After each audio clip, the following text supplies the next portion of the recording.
नमस्कार मित्रांनो.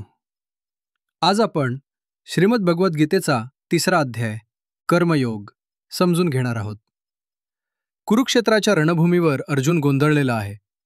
तो भगवान श्रीकृष्णाला विचारतो, हे माधव, जर ज्ञान श्रेष्ठ असेल तर मला या युद्धात का ढकलतोस? मी नेमकं काय करावं? तेव्हा श्रीकृष्ण म्हणतात, हे अर्जुना, माणूस एक क्षणही निष्क्रिय राहू शकत नाही. श्वास घेणं, चालणं, बोलणं हे सगळं कर्मच आहे.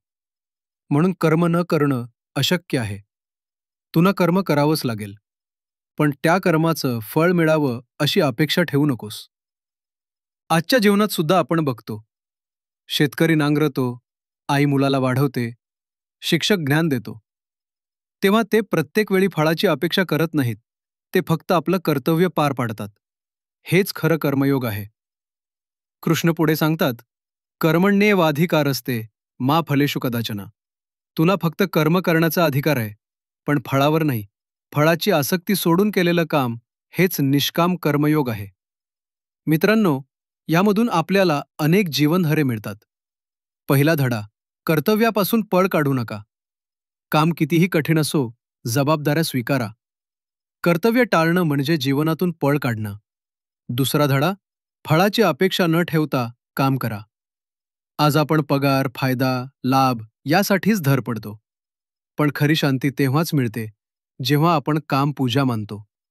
तिसरा धडा, स्वधर्म श्रेष्ठ आहे. दुसऱ्याचं काम आकर्षक वाटलं तरी स्वतःचं कर्तव्य प्रामाणिकपणे करणं सर्वात मोठं आहे.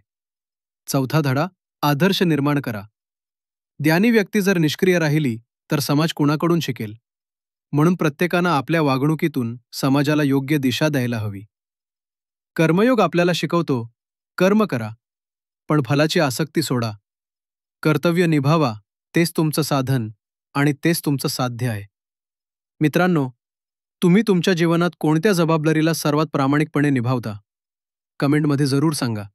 आणखी गीतेचे अध्याय आणि जीवनातील धडे जाणून घेण्यासाठी आमचं चॅनल सबस्क्राईब करा आणि हा व्हिडिओ लाईक व शेअर